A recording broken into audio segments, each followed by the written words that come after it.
Here on Daf Lamed, and we're up to Amar Lahu Rav Huna, which is towards the bottom of the Amud, and that's 3 lines up before the bottom. But I just want to add something that I realized we omitted on the previous sugya. So if you take a look in Masechet at He'ora footnote number Chaf Beis, number 22. And if you recall, the Gemara a few lines earlier had said, Mitoch sheyotze b'shol, yotze nami b'gozel. That Shmuel's opinion is that during the balance of Sukkot, from the second day and on, you could be yotze with Shaul, a barred lulav, because there's no din of lachem, and you could be yotze even with gozel, because mimanavshach. As far as ownership is concerned, there's no requirement of ownership during the balance of Sukkot, so that gozel is no worse than shol. And as far as mitzvah baba aver is concerned, Shmuel rejects mitzvah baba aver. But he offers a slightly different approach here in the paragraph that starts with ofen nosaf. And he says that mitoch sheyotze b'shaul, in the name of the Sfas Emes, Shmuel also accepts the principle of mitzvah baba avera, but mitzvah baba avera only applies when the avera sets up the mitzvah, and without the avera he could not have fulfilled the mitzvah. So that on the first day of Sukkot, where the Torah requires lachem, he could only fulfill that mitzvah if he steals a lulav. And he wants to make a kinyan on the lulav so that it'll be lachem, so the avera sets up the mitzvah. However, with regard to the balance of Sukkot, where there is no requirement of ownership, and he could borrow a lulav and be yotze, so therefore, even though he stole the lulav, the stealing, the avera of gzela, would not in any way set up the mitzvah. The mitzvah would exist even without the attempt of the gazlan to steal and acquire ownership on the lulav. So whereas in gzela, when there's a requirement of lachem on the first day, it's the avera of the gzela that makes it possible for him to acquire ownership over the lulav and fulfill his mitzvah. That's called mitzvah baba avera, and even Shmuel agrees to that. But in the case of the other Yemei Chag, where there is no requirement of lachem, then lulav, even though he stole it, has no psul of mitzvah baba avera, because you don't need the gzela to set up the mitzvah, and therefore lulav has the same status. Lulav hagazal has the same status as lulav hashol. So that I thought was very, very important. Amalahu Rav Huna lahani avankere. Avankere are the salespeople that used to carry their goods from place to place, and they made a big business out of the daled minim, selling the daled minim. And Rav Huna said to them the following: Ki zavinsu asa miyomi kochavim. If you're going to purchase hadassim, which are called in Aramaic asa, from goyim, then you have to worry about the possibility, maybe even the likelihood, that those hadassim do not really belong to the sellers. They were stolen goods. Now, if those are stolen goods, then we have a problem. How could we be yotze with that asa, that hadas that was stolen, and therefore it's not yours, and there's no lachem? So he warned them. He says, don't buy them when they're already cut. Lo tigzazu itun eligzu inu viavu lechu. I'm sorry, I said the wrong thing. In other words, what you should make sure is that you cut down the asa as it's growing in the field of the non-Jewish seller. You cut it down. Now, again, you don't you cut it down, I meant to say, right? Don't you cut it down. But rather, you should buy hadassim that are already cut down by the sellers. Why? We have to deal with the possibility of gzela, that this is stolen merchandise. And there's karka, and there are hadassim that are grown on the karka. Now, it's very possible that the goyim took over the karka of a Jew illegally, but nothing bothers them. And therefore, the hadassim, as long as they're attached to the karka, are also included under the gzela. The gzela on the karka, on the part of the mochrim, who are goyim, extends to include gzela on the hadassim. Unless the goyim cut off the hadassim from the karka, in which case, even if the karka is stolen, the hadassim have a different status, as we'll soon see.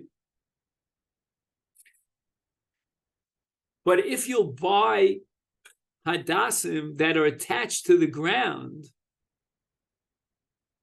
and then you yourselves will cut them off, like the guy says here, give me 1,000, and you go in to the field and cut down the hadassim, that's a problem.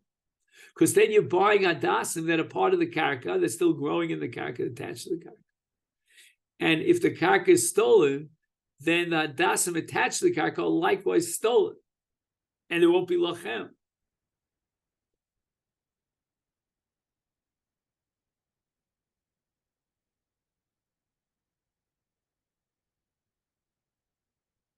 My timer.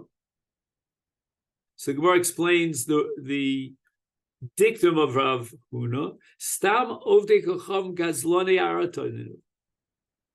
We really have to worry about the possibility that this karka was stolen. That's what the goyim used to do. And if it was stolen, then the hadassim that are growing on the karkas are also stolen hadassim.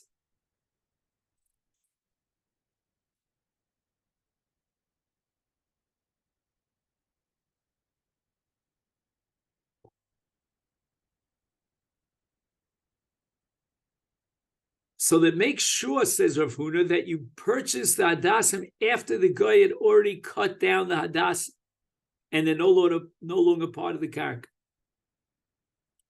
So then you could set up a separate kinyan on the hadassim that's not at all karka, but rather it's pure metaltal.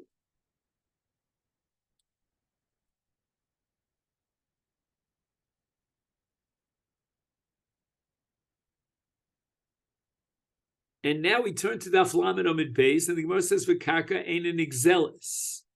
Now, what does that mean?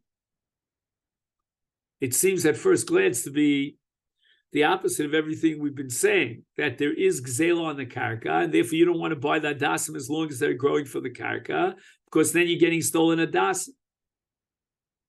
So Rashi says, "Klomar eino knuya legazlo v'shum yeush." Whole different shot in the Gemara. Rashi is saying "ein an exeles" means "eina knuya legazla," that the gazla will not acquire ownership rights over the karka. That's called karka ein an exeles.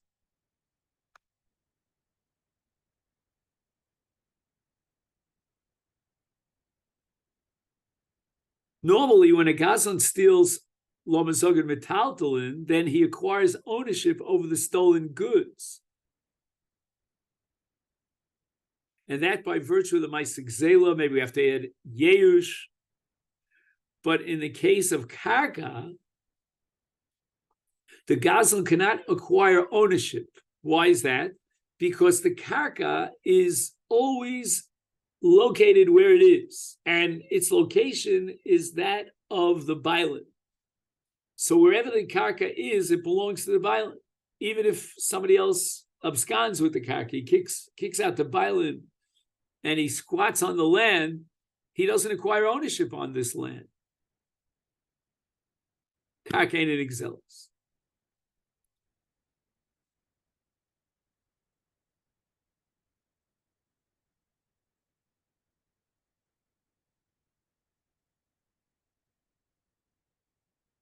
Dili Olam, Rashi says, Becheskas Ba'alehi. Demikroi Nafgalon Ba'gozel Basra Banizokin. So we have a special Yalfusa to establish that the karka is always Bershus Bailu. Avo Mishin Nitlash Hapri Havi Gezel.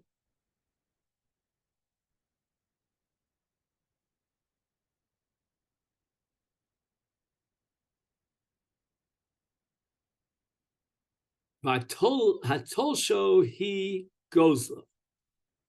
So Rashi seems to be saying that the problem here is that Tlisha, cutting down the Hadassim, is itself a Maisik Zela.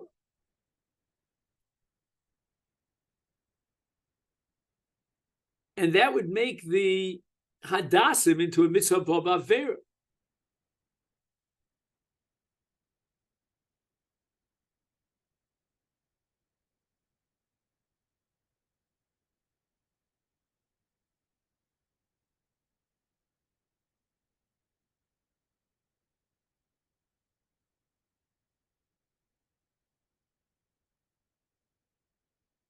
I'm sorry about the light. I don't know if that bothers you. All right.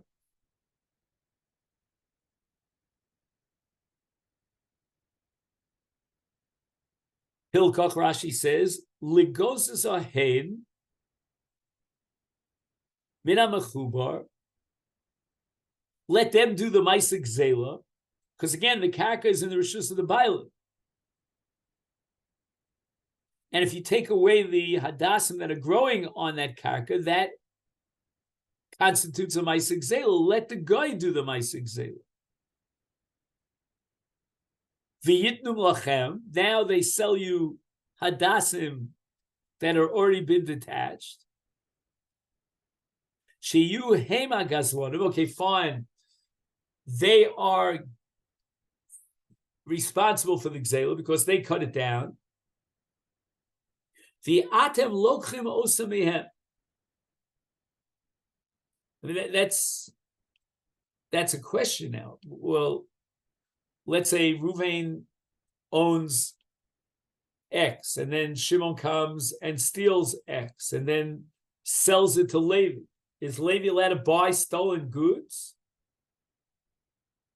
How can we buy hadassim that were cut down by the goyim on a field that belongs to a Jew and was confiscated and stolen by a goy?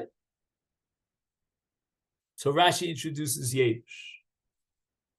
V'abailim nisyashu kfar mikol haperos.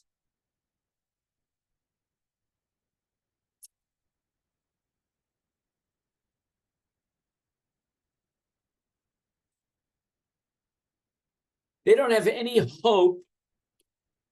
They're not holding out any hope for getting back and retrieving their parents. Vaviyesh etzlam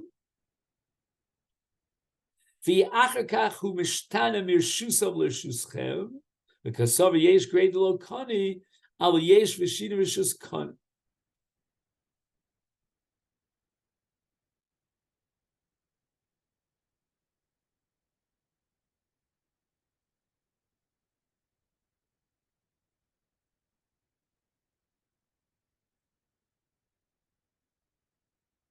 So Rashi says the following: A, you should avoid cutting it down because if you cut down the hadassim, that's a Maisik Zela.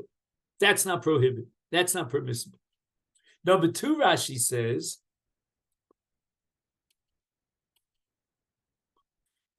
that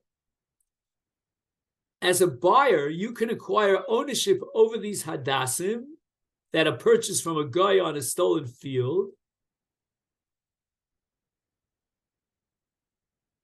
And the reason for that is because of what's called Yeush V'Shini Rishus. See, Rashi is operating with the premise, which is one sheet in the Gemara Bava Kama, that Yesh Bechdi Lo Kani, that a Gazlan cannot acquire ownership simply because of the Yeush of the Nigzal. That's not sufficient. But if you add Shini Rishus, and now the Hadassim were transferred over to the Lokeach, so it's a new Rishus, then the Gazlan is Koni. Or, what's more relevant to us is the Lokeach is Koni.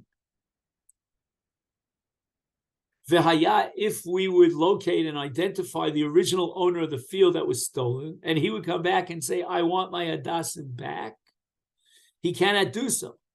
Because once the Gazlan has transferred the stolen object to a third party, that third party is an owner of that property. He acquires ownership through Shinui Rishus. See, the Masechet Zela that was done by the guy,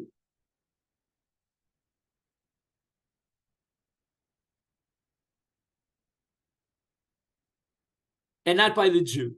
So the Jew has done no wrong. He is not guilty of Zela. But you might ask another question. And that is, we need Lochem. And we're holding that Yesh Bechdi Lo Kani.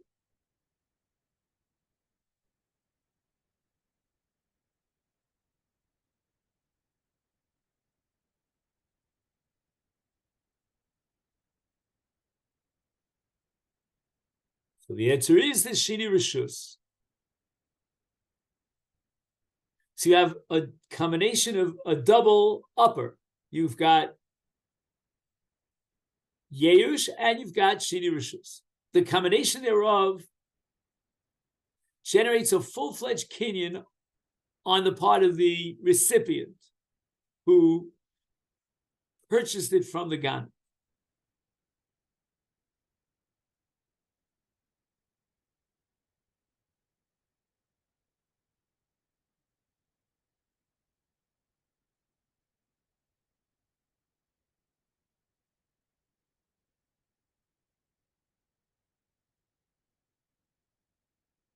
Now Rashi says, V'inami kani. What if we go according to the Mandiyamar, the Yesh Bechdi Kani?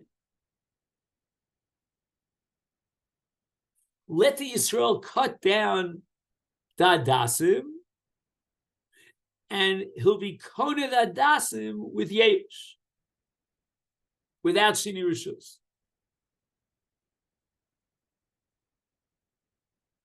So Rashi mitzvah baba veriham.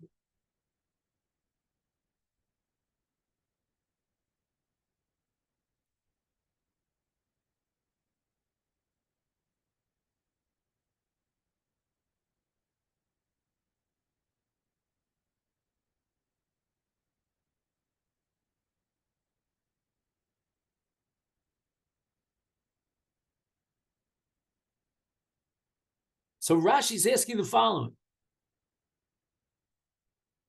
What's the problem if the Yisrael would cut down the Hadassim? You're going to tell me it's not his? We're going now according to the Madhyama Yesh Bechdi Kani. And presumably the owner of the field was Misyayish. So Rashi says, Mitzvah B'Avir.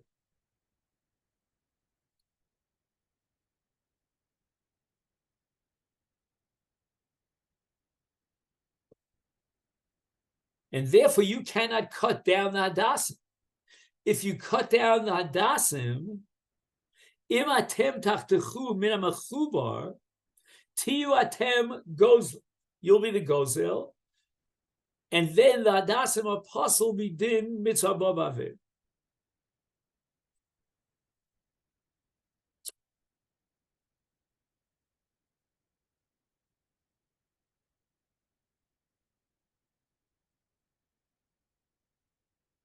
Now, why is there mitzvah b'avera if the Yisrael cuts down the Hadassim? And the answer is because karka ain't an exelis.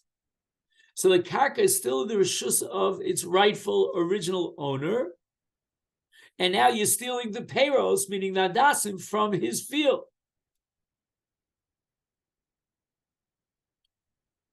And you won't even be able to be yotze the mitzvah of Dalid Minim because it's a mitzvah b'avera. You've done the avera of gzela because karka ain't an exelis.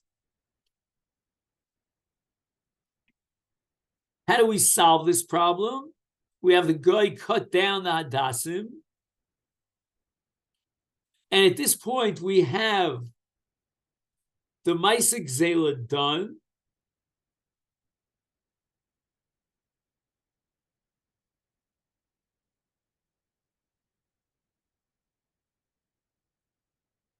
We have Yeush done. And on top, if you hold Yeush B'ti Lo Kani, we have Shini Rishus. There's no mitzvah b'avera clearly because you didn't cut it down. The guy cut it down.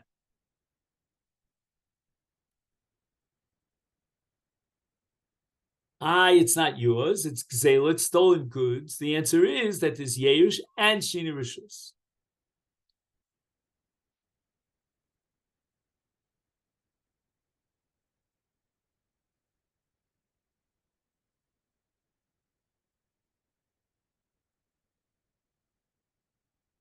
So we're going to read through the Masifta here just to see how he summarizes Rashi. But I think we did even better than the Masifta. But he says, "Karkein in exeles v'eni yotzis mishus ba'alam ayde exela nisheres li olam becheskasa v'ena bershuso shel agaz." And he quotes in the footnote of Mishnah Bava Kama Daf Kuf Yud Zayin Amid Beis. Al Kain. Ena niknis lagazlon al yidei usham shalabayla. Meaning, even if you hold yesh bichdi kani, but that's only on an object that was taken out of the rishus of the owner. And this was never done because the karka, wherever it is in the rishus of the nigzal. He's the rightful owner.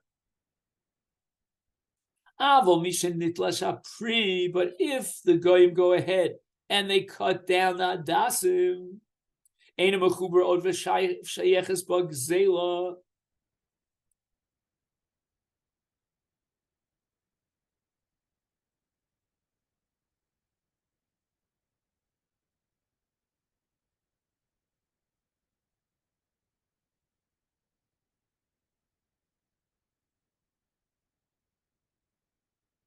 so the guy who cut down the Hadassim, he's the Gazlan.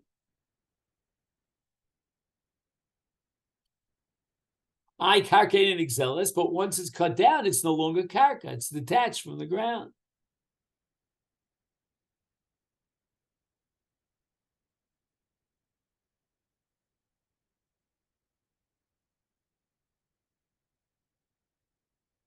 So if the goyim will go ahead and do the gziza,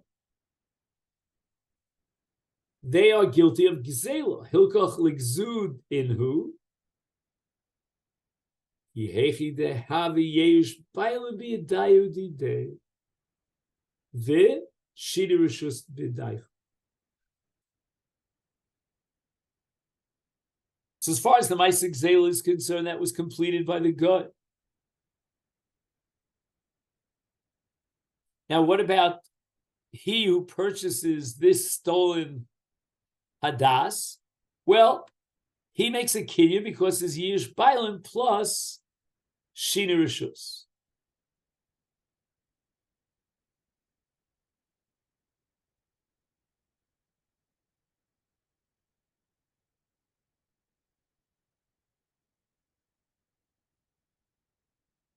So Mimanashach, there's no psul here in Adasim. On the level of Avera, they're not, the buyers are not guilty of Gzela, of an Avera, because that was completed by the good. And as far as Kinyanim are concerned, even though Karka ain't an Gzeles, that's as long as it's Mechubal Karka. Once it's detached from the ground, it has the status of Metaltalin, and it's an Gzeles. How do you acquire ownership for Lachem if it's stolen? And the answer is through Yeish and Shina Rishus. That's a summary of Rashi.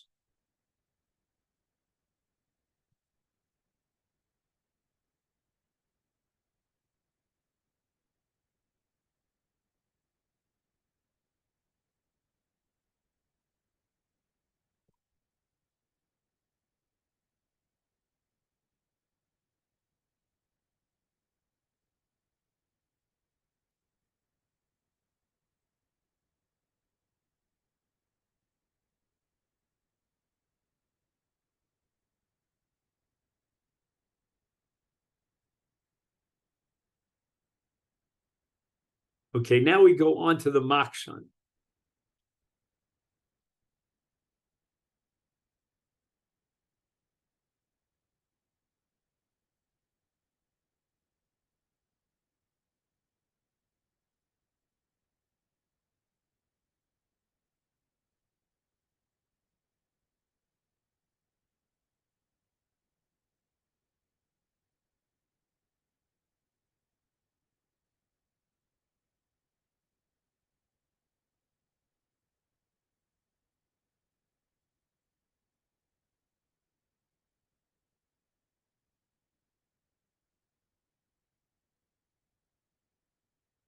Sof ki gozes on Avankari.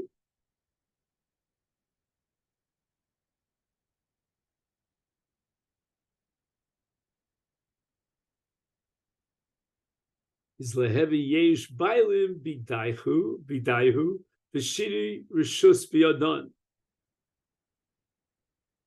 Well, what's bothering the Gemara now?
So originally the Gemara understood that the middleman, if I could use that term, I think maybe it's called a retailer, I don't know, when he buys the Adasim from the Goyim, at the moment that the Hadassim are given over to that middleman, that's called Shidi Rishus.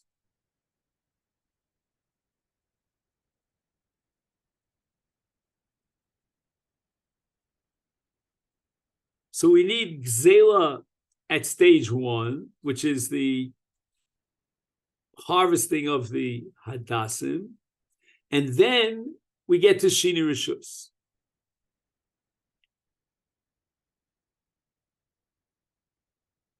So the Shini Rishus is accomplished when the Jewish sellers buy the Hadassim from the Goyim.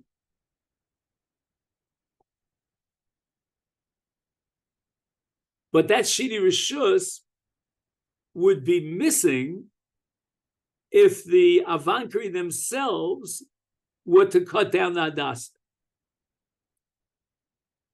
Of course, you need the Gzela and then the Shini Rishus. So Gemara asks the following question: what are you talking about? This middleman is going to sell it to another Jew. And if we have Yeush, we now have Shini Rishus. So let the Jew cut down the Hadassim.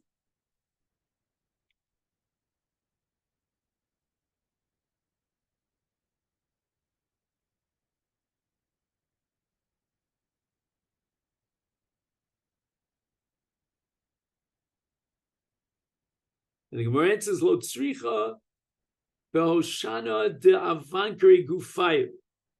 We're not talking about a case of a middleman. The avankari who's buying the Hadassim, he's not buying it in order to sell it to someone else, but rather he's going to use it for his own mitzvah. He's now acquiring ownership on Hadassim for the purpose of his own daled minyan.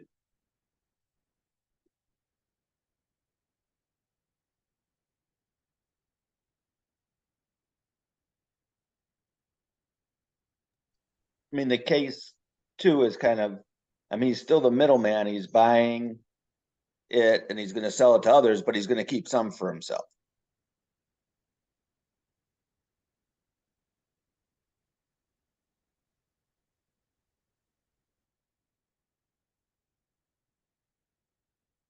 Well, you might be correct, Steve, but the main point of the Gemara here in its answer is that Rav Huna, when he addresses the Avankari, he's talking about Avankari who are buying Hadassim for their own personal use. And he's warning them that they won't be able to be Yotze with those Avankari. I'm sorry, with those Hadassim, I meant to say.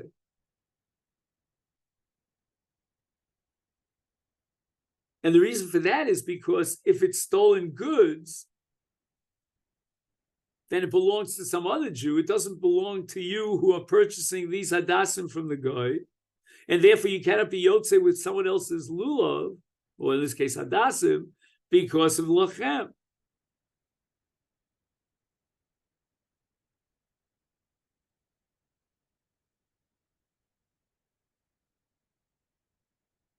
But doesn't the use of the term avankari imply that it's going to be resold? You're right. If it's going to be resold, then it would make no difference who cut down the avankari from the field. But Rav Huna was talking to avankari who were, at that point, they needed their own Hadassim. They didn't have a supply of Hadassim. And he was warning them that these Hadassim,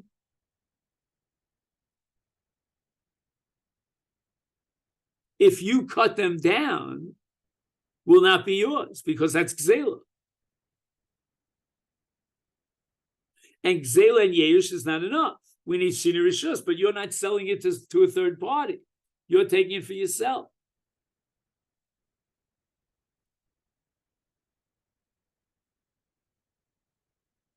He says in the Masechet Lo Hutzak Rav Huna Litzavosam, Ela Boshana de Avankri Gufayu Shel Avankri Atzmo Shekonim Litzarkam Kidei Lotzes Bev Yedei Mitzvahs Arba Minim Biatzmom Valkein Im Yachtachu Heim Biatzmom. If they'll cut down the Hadassim, Lo Yeh Bahem Shini Rishus Liachar Mikan. There's got to be Gzela and then Shini Rishus. But there won't be any Shini Rishus because these are adasim that the Avankri are saving for themselves.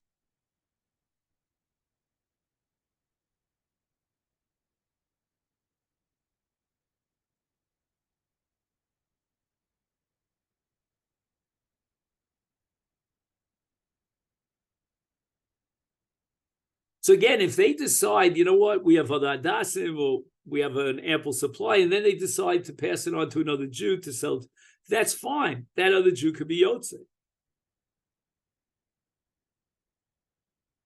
Now, what about mitzvah baba avera? So Rashi says that if they would cut down the adasim themselves, there'd be a psul of mitzvah baba avera.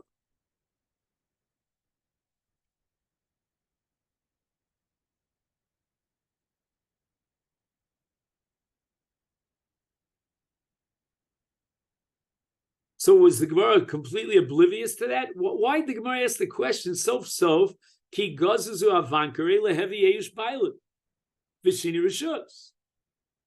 Because they're going to sell it over to the guy. I'm sorry, over to the next Jew.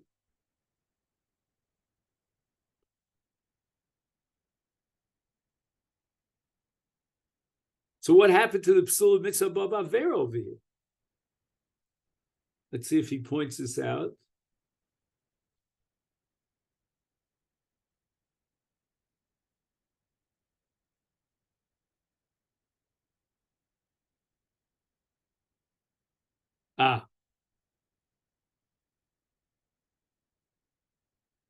If you take a look in the footnotes on the left column, which is the last piece in a very long footnote number Daled, and you count down about 5 lines, he says, Omnom, achar sheyiknu es adasim b'yesh v'shida rishus, if the Avankari will pass on the adasim to a third party, there already was Yerush on the part of the Nigzal, and now this Shida Rishus going over to the buyer from the Avankari.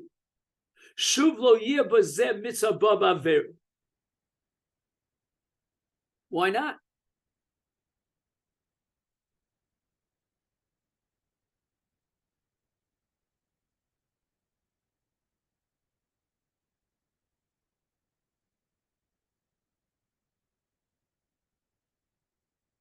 And he writes here,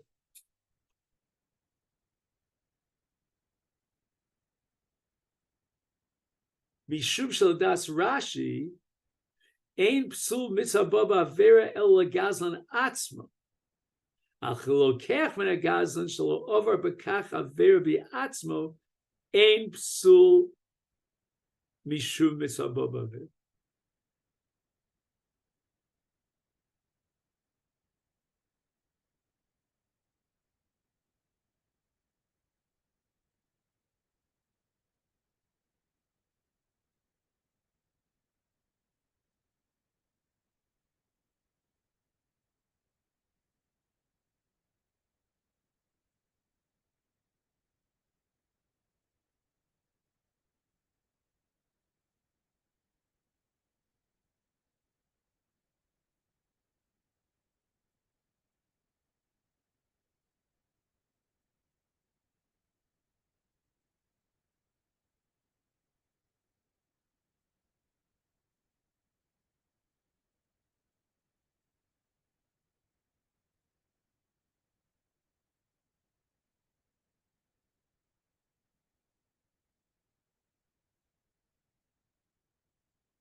I don't get it. If the Avankri themselves cut it down and they would want to use it for their own mitzvah,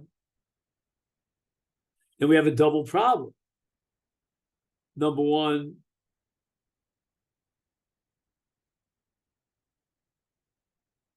yesh bechdi lo kanit.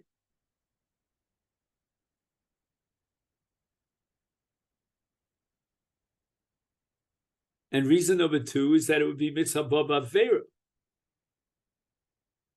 So when they pass it on to the next buyer, then you solve both those problems. That's what he says here. You solve the problem of yesh b'chdi lo kani, because now we have yesh plus shini rishus, and you somehow completely neutralize the mitzvah baba vera. But again, the Avankri themselves could not use the Hadassah because for them it would be mitzvah baba vera. It's not mitzvah baba vera for the buyer.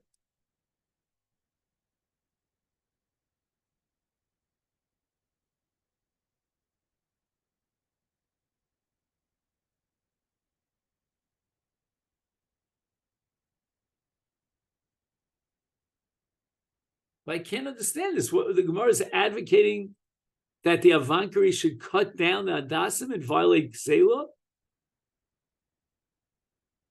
Okay, the Avankari are not, at this point, in the Havim Gemara, they're not interested in using the Hadassim for their mitzvah.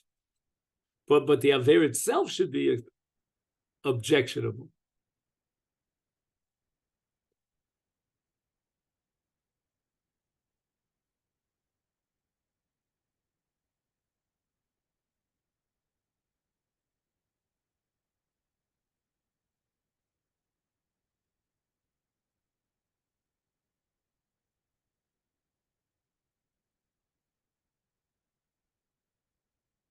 What am I missing here?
Now, on the bottom of the right side, he quotes the Ritva.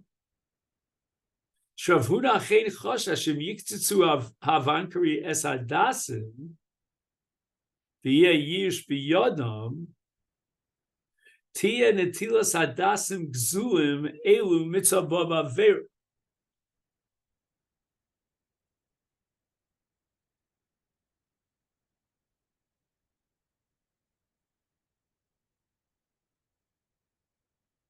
So I think he's saying that if the Avankari was guilty of Gzela, then even when the Avankari sell it to a third party, and there's no problem of Lachem because there's not only Yesh but Shini Rishus, but nevertheless there's a problem with Mitzvah Baba Vera, that disqualifies the Hadassim even for a third party.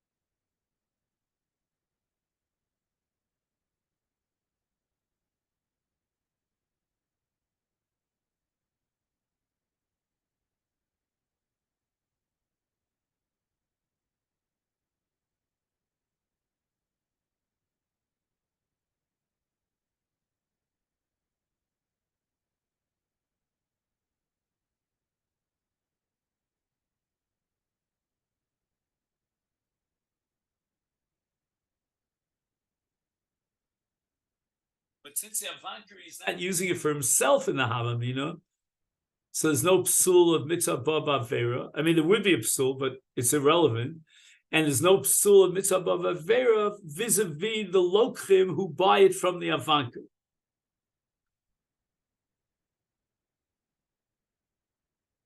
Because once they come to the hadassim b'yeyushu b'shini rishus, it's no longer mitzvah bab avera.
So we're left now with two questions. I don't have clarity on this.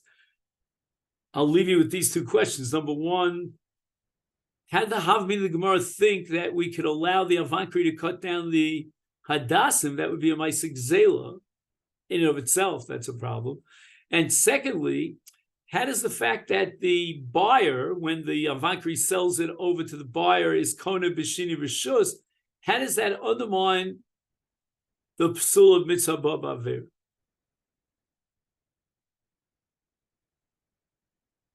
And clearly the Gemara's answer is that we're not talking about a case where the avankari is passing on the hadassim to another buyer, but they want to use the hadassim for themselves,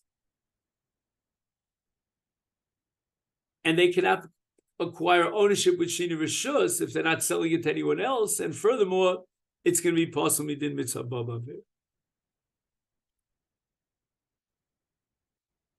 Okay, then let's make a note of where we got up to.